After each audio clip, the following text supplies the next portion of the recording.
వారందరూ కోరుకుంటుంది ఏంటంటే డాక్టర్ కేఏ పాల్ ఒక ప్రపంచ శాంతి దూతగా ఈ దేశాన్ని కాపాడాలంటే మార్పు రావాలి, కేఏ పాల్ లీడర్షిప్ రావాలి అన్నది ప్రపంచ నాయకులు, దేశ నాయకులు ఎక్కువ మందిగా కోరుకుంటుంది. అంటే ముందు మన తెలుగు రాష్ట్రాలు మారాలి. ఇప్పుడు మిగిలింది ఒకటే తెలుగు రాష్ట్రాలు. నిన్న ప్రధానమంత్రి మోదీ గారు వచ్చారు ఆంధ్రప్రదేశ్కి వట్టి చేతులతో. 10 సంవత్సరాల క్రిందట ప్రారంభించిన బిల్డింగ్లని మీరు చూశారు కదా. ఏమైనా ప్రాజెక్టులు ఏమైనా కంప్లీట్ అయ్యాయా? ఇప్పటి వరకు ఎన్ని సంవత్సరాలు అయింది? పోలవరం స్టార్ట్ చేసి కంప్లీట్ అయిందా? అమరావతి స్టార్ట్ చేసి కంప్లీట్ అయిందా? స్మార్ట్ సిటీలని 100 సిటీల పేరులో 13 సిటీలు మన ఆంధ్రప్రదేశ్కి, 10 సిటీలు తెలంగాణ అన్నారు. ఒక్క సిటీ అయినా కట్టారా? ప్రశ్నించిన వాళ్ళు జైల్లో పెడుతున్నారు, నోరిప్పిన వాళ్ళు నోరు మూయిస్తున్నారు. మనం ఇస్తున్న 2 తెలుగు రాష్ట్రాలు ఇస్తున్న డబ్బు ట్యాక్స్ రూపంలో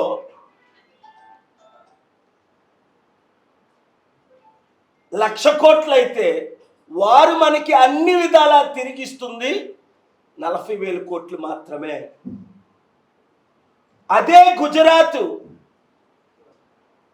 1,00,000 కోట్లు ఇస్తే 7 లక్షల కోట్లు గుజరాత్కి తిరిగిస్తున్నారు. ఈ సంగతి సాధారణ ప్రజలకు అర్థం అవట్లేదు. అందుకే మీడియా మిత్రులు నేను మాట్లాడుతున్న మీరు హైలైట్ చేసి చూపిస్తుంటే ప్రజల మనోనేత్రాలు తెరవబడుతున్నాయి.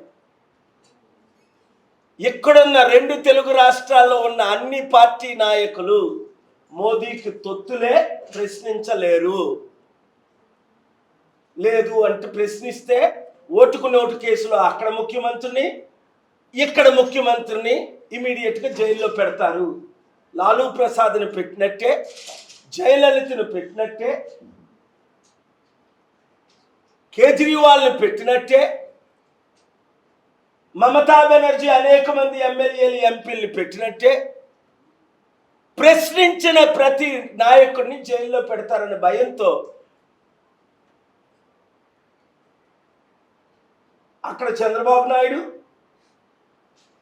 ఇక్కడ రేవంత్ రెడ్డి, కేసీఆర్, కేటీఆర్ ప్రశ్నించడమే మానేశారు. హైకమాండ్ ఆర్డర్స్ మోదీ గవర్నమెంట్ నుంచి ఏదొస్తే అవే ఫుల్ఫిల్ చేస్తున్నారు. ఒక విషయం మాత్రం నేను పిలుపునిస్తున్నాను మన 2 తెలుగు రాష్ట్రాల తెలుగు ప్రజలకు. ఈ మోదీ తొత్తులను వచ్చే ఎలక్షన్లో మీరు చిత్తుగా ఓడించాలంటే, అభివృద్ధి చేయాలంటే, మన దేశాన్ని మన రాష్ట్రాల ద్వారా, అప్పుడు ఎన్టీ రామారావు ద్వారా, పివి నరసింహరావు గారి ద్వారా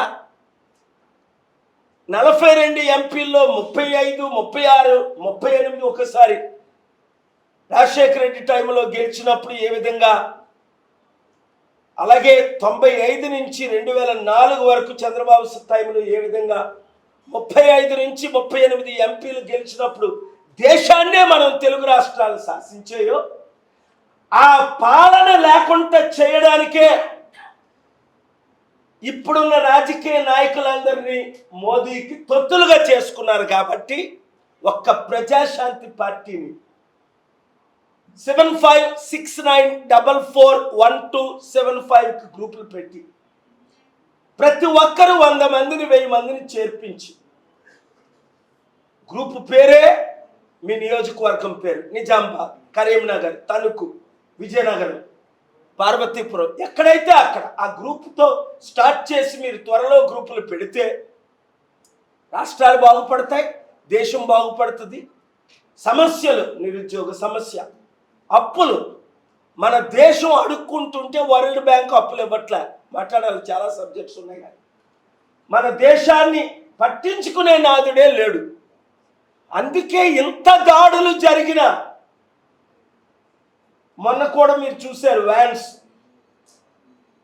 American vice president, American spokespersons మనకి సపోర్ట్గా మాట్లాడలేదు. ఏదో మన ఇండియాయే పాకిస్తాన్తో యుద్ధంకి వెళ్తున్నట్లు వాళ్ళు మాట్లాడే తీరు, దాన్ని తీవ్రంగా నేను ఖండించాను. మన లీడర్స్ వీక్గా ఉండబట్టే దాడులు, మన లీడర్స్ వీక్గా ఉండబట్టే ప్రపంచంలో మనం వీక్ అయిపోయాం. చైనా ఆక్యుపై చేస్తుంది, మన దేశం సర్వనాశనం అయిపోయింది. ఇప్పుడే నా యువకులందరూ, నిరుద్యోగులు, ఉద్యోగులందరూ, కార్మికులు, కర్షకులందరూ కులాలకు మతాలకు అతీతంగా ఈ హిందూ క్రిస్టియన్, హిందూ ముస్లిం పెడుతున్న గొడవలు మానేసి ఇవి రాజకీయ కుట్రని తెలుసుకొని మీరు మార్పు తీసుకురండి, ప్రజాశాంతి పార్టీని గెలిపించండి. ఇప్పుడైనా మనకు సమయం ఉంది ఈ రాష్ట్రాల్ని, దేశాన్ని సేవ్ చేయడానికి. నేను క్లియర్గా చెప్పింది అదే అండి. ఈ పెహల్గామ్లో, జమ్మూ కాశ్మీర్లో జరిగిన టెర్రరిస్ట్ అటాకే నా మెయిన్ సబ్జెక్ట్. సడన్గా నేను వెళ్ళడానికి కారణం ఎందుకంటే కొన్ని విషయాలు నేను ఇప్పుడు మాట్లాడలేకపోతున్నాను, కానీ ఇంటెలిజెన్స్ రిపోర్టు అమెరికన్స్ దగ్గర ఉంది. ఎవరు చేయించారు ఈ దాడులు, ఎవరు చేశారు, దీన్ని దేని కొరకు ఎవరు ఎలా చేశారు అన్నది వాళ్ళ దగ్గర ఉంది ఇన్ఫర్మేషన్. మీరు చూడండి, టర్కీలో ఒక సౌదీ వాషింగ్టన్ పోస్ట్ జర్నలిస్ట్ని కొన్ని సంవత్సరాల క్రిందట సౌదీ ఎంబసీలోనే ముక్కలు చేసేశారు, ప్యాక్ చేసి పంపించారు. అది చేయించింది ఎవరు? Saudi government. చేసింది ఎవరు? వాళ్ళ మనుషులే ప్రైవేట్ ప్లేన్లో వచ్చి. ఇంత